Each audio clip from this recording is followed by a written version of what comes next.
The security checkpoint at Nexus Station hummed with the usual chaos of 1,000 species trying to coexist. Lena Farron stood perfectly still as the Krathal officer's scanner swept over her for the third time, his chitinous plates clicking with irritation.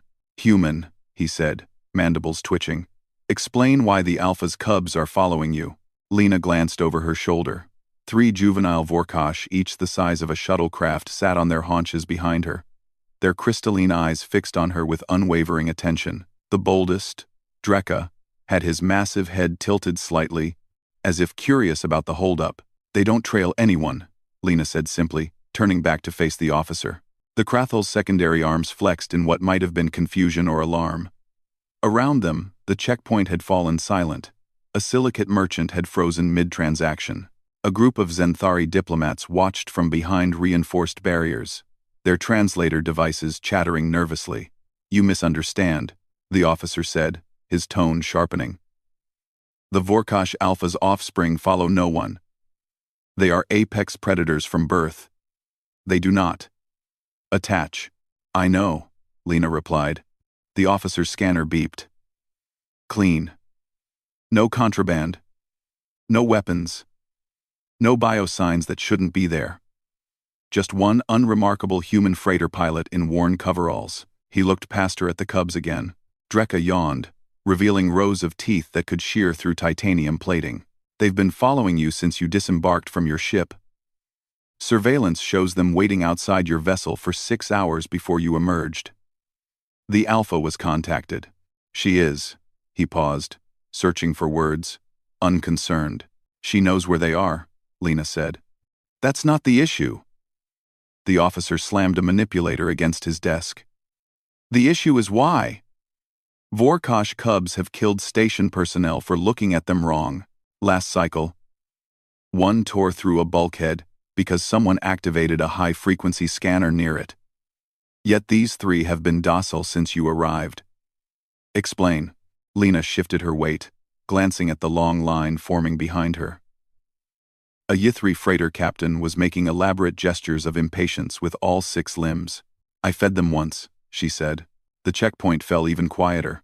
Someone dropped something metallic that rang out like a bell. "You fed them?"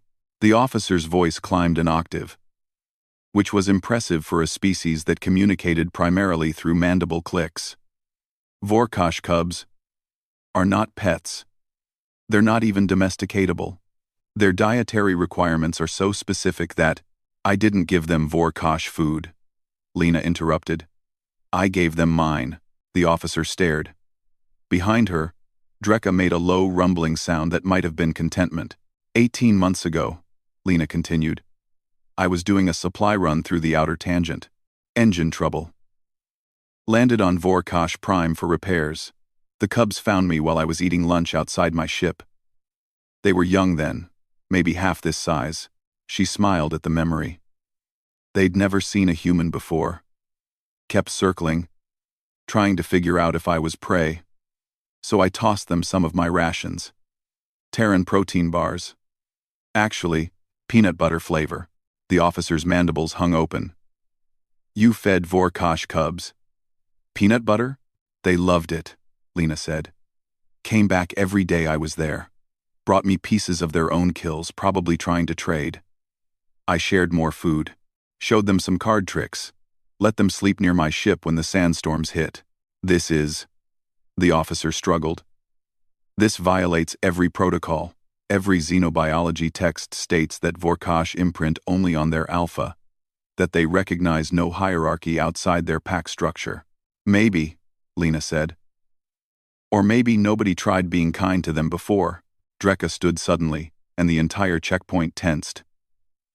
But the massive cub only padded forward, lowering his head until it was level with Lena's. She reached up and scratched behind the ridge of crystalline plates along his skull. He rumbled again, the vibration rattling loose deck plates. "Humans," the Krathal officer muttered. "You're all insane." "We prefer persistent," Lena corrected.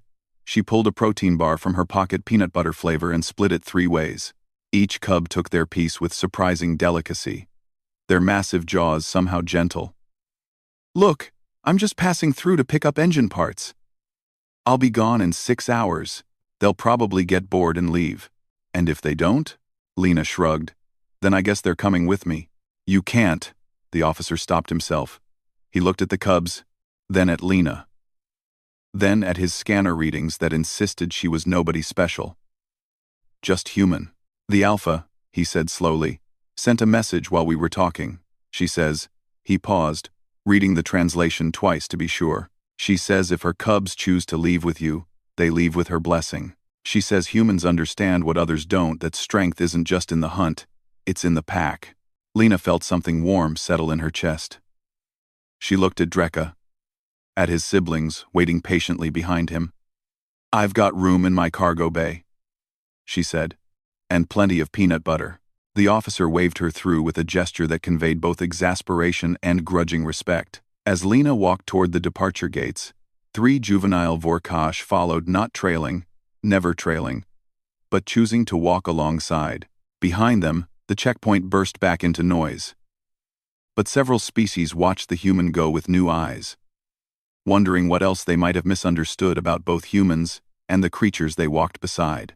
On Vorkash Prime, an alpha lay in the red sand and watched the stars, knowing her cubs had found something rare in this galaxy. Someone who saw them not as weapons or monsters, but as the children they still were. And in her ship, Lena Farron smiled and started calculating how much peanut butter she'd need for the journey home.